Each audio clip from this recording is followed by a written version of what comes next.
Assalamualaikum warahmatullahi wabarakatuh. Untuk perkuliahan PPL pengukuran besaran listrik kita akan lanjutkan. Kali ini bahasanya adalah tentang dasar-dasar pentanahan.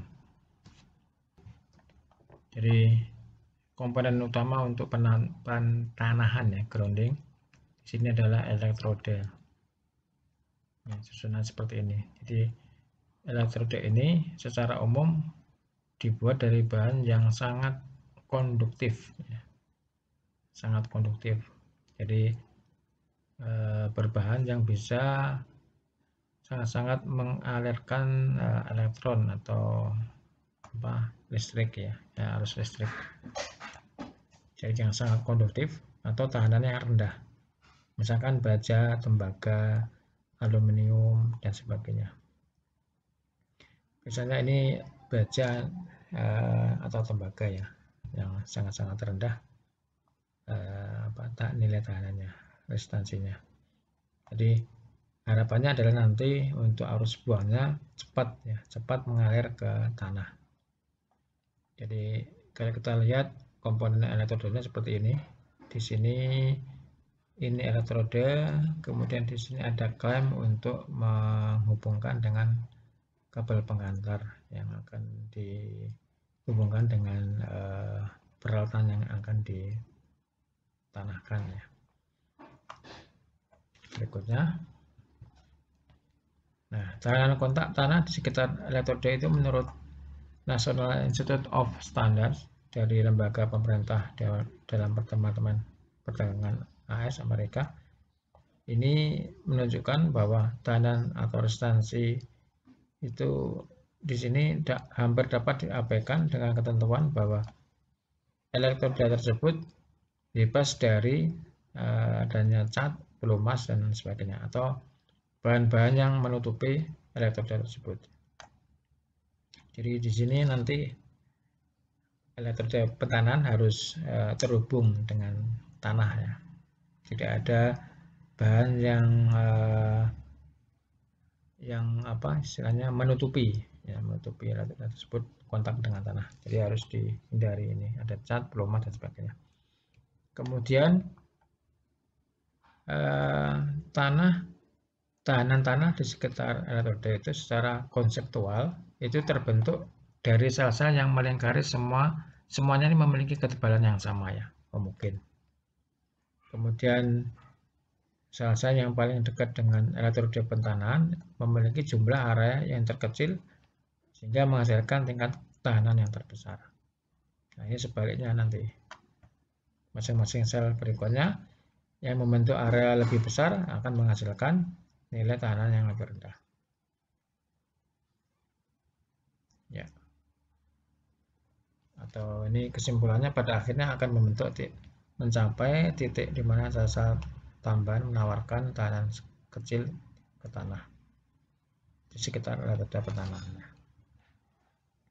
Kemudian hal-hal yang mempengaruhi tahanan tanah atau resistansi tanah ini menurut NSC dengan kode dokumen tahun 1987 nomor 250833. Nah, itu mensyaratkan bahwa panjang elektroda tadi itu pentanahan minimal 2,5 meter ya, atau 8 feet, 8 kaki.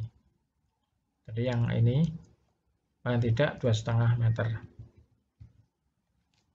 Nah, kemudian tadi hal-hal yang mempengaruhi tahanan tanah yaitu di sini panjang atau kedalaman elektroda yang pertama.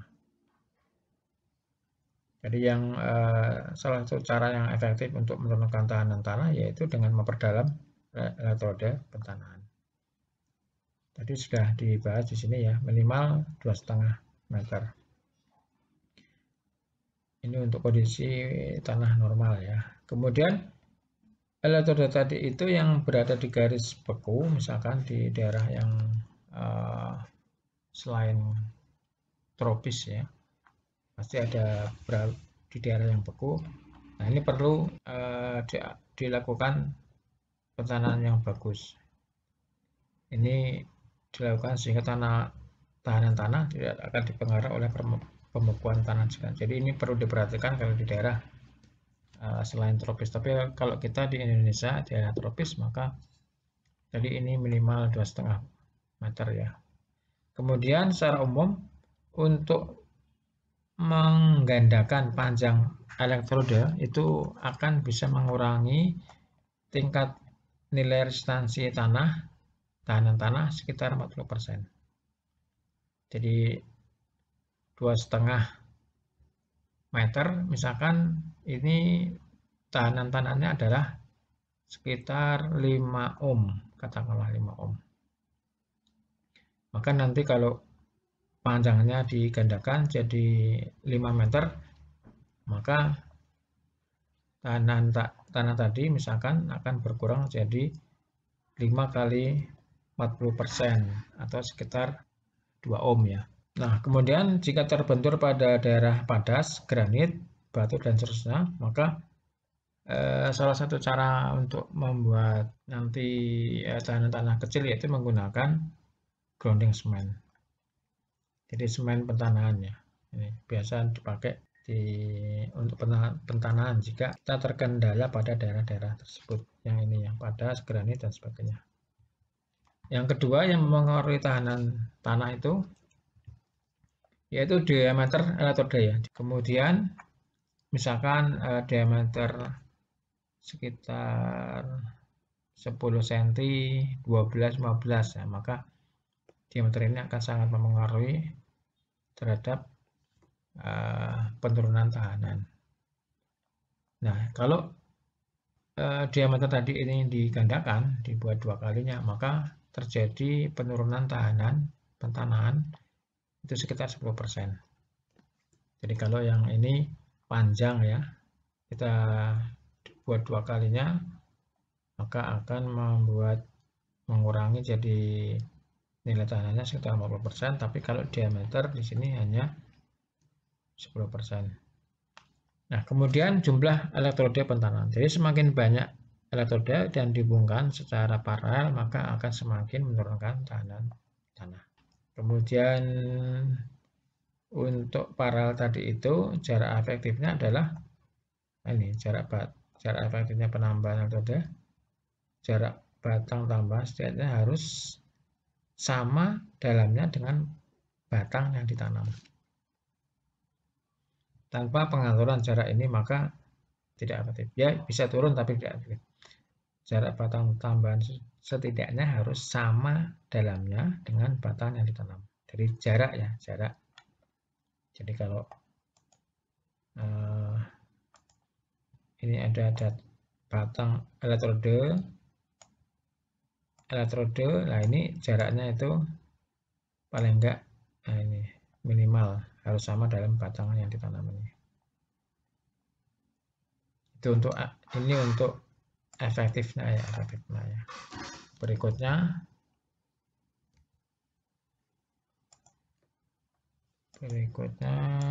nah ini untuk membantu dalam pemasangan batang pentanahan biasa kita menggunakan tabel pentanahan. Nah, ini sebagai pedoman saja nanti untuk penghitungan atau untuk perkiraan nilai tahanan yang akan dihitung, dicari ya. Karena tanah memiliki lapisan dan jarang yang homogen. Jadi lapisan tanah itu berbeda di daerah satu dengan daerah yang lain. Nah, kita lihat tabelnya. Ini tabel tadi ini. Tabel tahanan pentanahan. Jadi kalau jenis tanahnya adalah lembab seperti rawa, maka tahanan jenis tanah ini kisaran 30. Kemudian tahanan pentanahan ke dalam elektrodanya ke tanah, misalkan kalau 3 meter ya, 3 meter, 6 meter, 10 meter ini kisaran 10. Kemudian lebih dalam lagi akan turun jadi 5 ohm ya. Kemudian 10 meter maka akan turun menjadi 3. Ini untuk daerah lembab ya, seperti di rawa.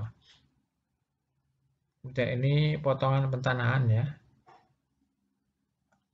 Jadi ini bisa dilihat di sini. kalau misalkan di daerah berbatu, maka di sini tahanan jenis tanah sangat-sangat tinggi, maka kedalaman 3 meter ini akan mempunyai nilai tahanan 1 kilo ya. 1 kilo ini, 1 kilo ohm. Pada dalam kedalaman 10 meter baru turun 300 ohm. Nah, maka ini kita lihat sifat atau jenis tanahnya. Maka untuk mengantisipasi agar persyaratan nilai tahanan pertanahan yang bagus akan tercapai, itu maka perlu teknik nanti bisa diparalel, jaringan dan sebagainya. Kemudian yang mempengaruhi lagi yaitu desain sistem petanahan. Ya, sistem petanahan terdiri dari satu elektrode petanahan yang dimasukkan ke tanah. Ini seperti yang berada di rumah biasanya, instalasi rumah tinggal, rumah sederhana itu di bawah KWA biasanya ditanam batang elektrode petanahan. Ya. Kemudian yang berikutnya, nah desain sistem atau ini desain sistem petanahannya ini, misalkan ada hubungan yang seperti ini, seperti loop ini ya. Bisa juga nanti desainnya dalam bentuk kisi-kisi, ya, jaringan bertautan seperti ini. Jadi ini beberapa elektrode yang dipasang, kemudian dikoneksikan secara jaringan, kemudian ini untuk kabel yang akan ditarik ke alat elektronik yang akan di-groundingkan. Nah, kemudian juga bisa saja dalam bentuk plat tanah seperti ini. Plat lembaran lembaran elektrode yang model plat kemudian ditanam di tanah. Nah, ini contoh kalau di dalam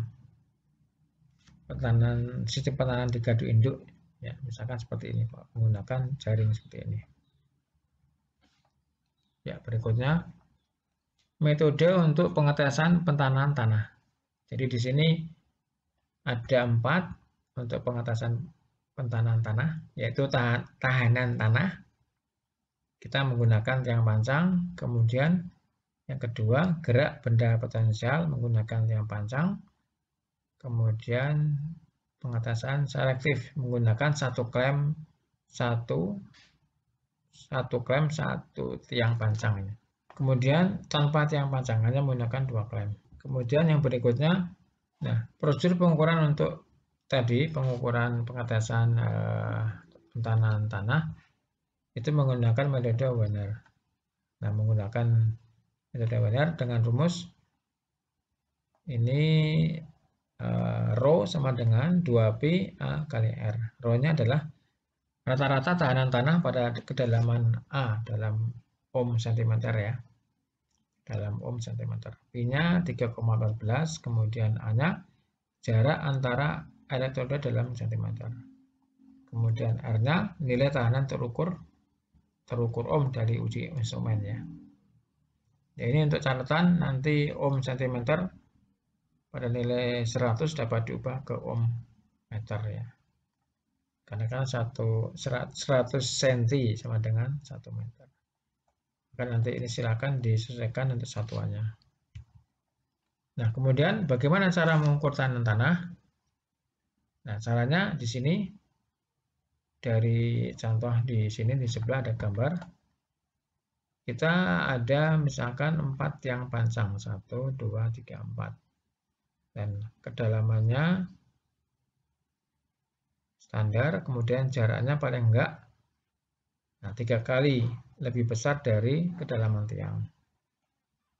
Jadi kalau ini 2,5 berarti paling enggak di sini 2,5 kali 3 ya, ada 7,5 ya. Atau kalau di sini misalkan panjangnya adalah 0,3 meter, maka jaraknya di sini paling enggak 0,9 meter masing-masing ini ya. Ya, kemudian di sini ada alat ukur yang kita hubungkan dengan elektrode di sini. Ada ini ya, menggunakan alat ukur. Jadi alat ukur menghasilkan satu arus yang diketahui melalui 2 tiang pancang luar dan penurunan beda tegangan di antara dua tiang pancang bagian dalam dengan menggunakan hukum Ohm V sama dengan I kali R. Nah, kemudian oleh alat ini, karena ini sudah alat ukur digital, maka nanti langsung otomatis terhitung menghitung tahanan tanah. Ini sudah ada program yang menggunakan microcontrollernya. Nah, kemudian beberapa kasus hasil pengukuran sering terdistorsi atau ini disebabkan karena potongan logam di dalam tanah. Maka diperlukan ukuran tambahan sumbu tiang pancang yang diputar 90 derajat.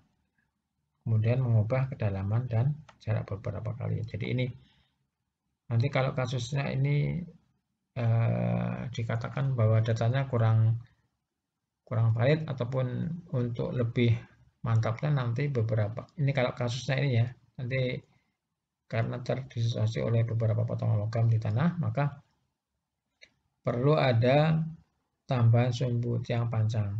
Kemudian prosesnya diputar 90 derajat. Nah, ini 90 derajat dari yang ada di sini ya. Kemudian mengubah kedalaman dan jarak. Berikutnya untuk metode pengetasan, ini untuk pengetasan ya, pentanahan tanah. Jadi pentanahan tanah yang sudah ada kita akan tes. Jadi ukuran pentanahan tanahnya. Ya di sini metode pengetasan pentanahan tanah tanpa tiang ya, tanpa tiang pancang. Jadi yang ini dipakai di industri. Di sini menggunakan mengukur tanahan loop pentanahan tanah untuk sistem multi pentanan. Jadi hanya menggunakan klem arus. Nah, dikatakan bahwa teknik ini menghilangkan bahaya dan kegiatan yang memakan waktu untuk melepaskan pentanahan paralel. Jadi tidak perlu untuk melepas klem-klem hubungan grounding ya. Ya, jadi sekali lagi teknik uji ini menghilangkan bahaya dan kegiatan yang memakan waktu untuk melepaskan pentanahan paralel, juga untuk proses menemukan lokasi yang cocok untuk tiang pancang pentanahan bantu. Kemudian dapat juga melakukan uji pentanahan tanah di tempat-tempat yang tidak dipertimbangkan. Maksudnya dipertimbangkan sebelumnya, misalkan di dalam gedung, di tonggak menara pembangkit, atau di ya manapun yang bisa ditemukan tanah. Nah, kemudian dengan metode uji ini, dua klem ditempatkan di sekitar batang, kemudian pentanahan tanah atau kabel penghubung masing-masing dihubungkan dengan alat uji. Kemudian dari alat ini diketahui nanti tegangan yang diinduksikan oleh satu klem dan harus diukur menggunakan klem kedua. Jadi ada tegangan yang diinjeksikan ya lewat induksi ya, kemudian nanti terukur arusnya pada klem berikutnya. Nah, seperti ini ya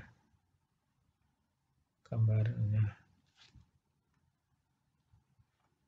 Nah, ini gambar yang berikutnya untuk penggunaan pengerasan tahan tanah pada sistem penangkal petir. Jadi seperti ini. Satu tiang panjang, kemudian nanti ini yang dipakai untuk bagian yang lain. Ini juga sama untuk pengatasan tanpa tiang pancang ini ya, pada instalasi switching.